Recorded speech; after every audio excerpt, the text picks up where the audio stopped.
Hạnh phúc nay vỡ đôi khi tình yêu chẳng như đợi mong. Làm sao để cho bao niềm tin quay về nữa?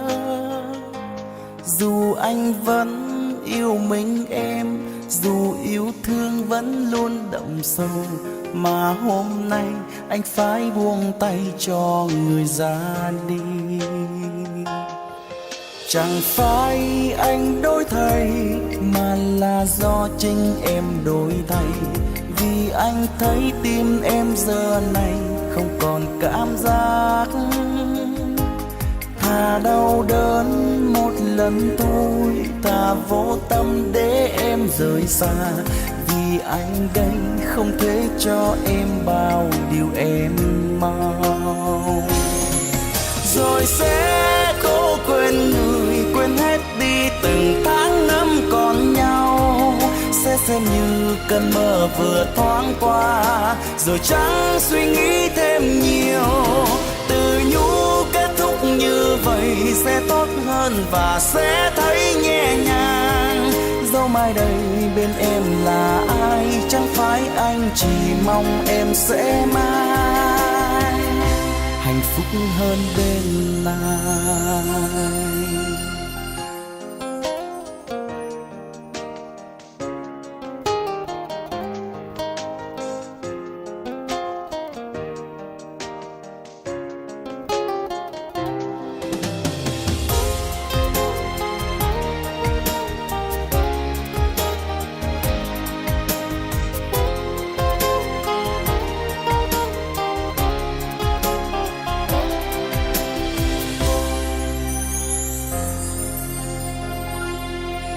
Chẳng phải anh đổi thay mà là do chính em đổi thay. Vì anh thấy tim em giờ này không còn cảm giác. Thà đau đớn một lần thôi, thà vô tâm để em rời xa. Vì anh đây không thể cho em bao điều em mong.